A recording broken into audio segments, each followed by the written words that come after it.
दोस्तों, बहुत लोग अपने दुखों की वजह दूसरों को मानते हैं, जबकि कई बार ऐसा होता है कि हमें कोई दूसरा दुख नहीं पहुंचाता, बल्कि हम अपने दुखों का कारण खुद ही बन जाते हैं। इस बात से हमें बचना चाहिए, क्योंकि ऐसा करने से हम खुद को ही परेशान करते हैं। ऐसी ही एक गौतम बुद्ध की मोटिवेशनल स्टोरी है, जो हमें अपने दुखों की वजह खुद को ना बनने देने के लिए प्रेरित करती है।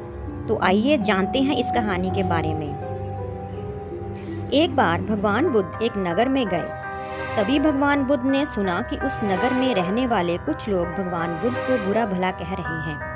ऐसा इसलिए हुआ क्योंकि उस नगर में रहने वाले कुछ लोग भगवान बुद्ध को एक ढोंगी व्यक्ति समझते थे और उनका मानना था कि भगवान उनके धर्म को भ्रष्ट कर रहे हैं। भगवान बुद्ध ने जब उनकी इन बुरी भली बातों को सुना तो वह एक कोने में शांति के साथ खड़े हो गए और उनकी बातों को आराम से सुनते रहे। इस दौरान भगवान ने कोई प्रतिक्रिया नहीं दी।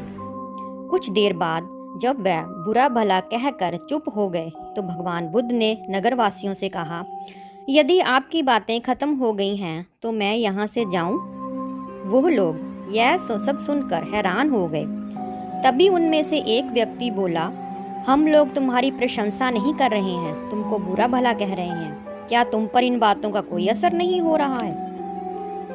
उस व्यक्ति की बात का जवाब देते हुए भगवान बुद्ध ने कहा, आप जब चाहें मुझे कितना भी बुरा भला कहें या फिर गालियां दें, मैं इन्हें खुद पर नहीं लूँगा, क्योंकि मैं जानता हूँ कि मैं कुछ गलत नहीं कर रहा। इसलिए इन बातों को जब तक मैं स्वीकार नहीं करता, तब तक इनका मुझ पर कोई असर नहीं पड़ेगा।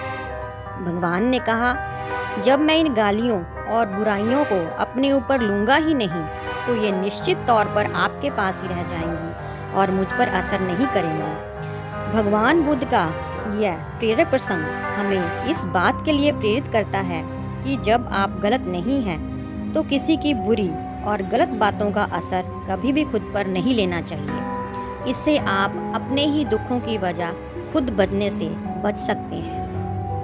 अगर आपको यह प्रसंग जरा सा भी अच्छा लगा हो तो हमारे चैनल को लाइक, शेयर एंड सब्सक्राइब करें। धन्यवाद।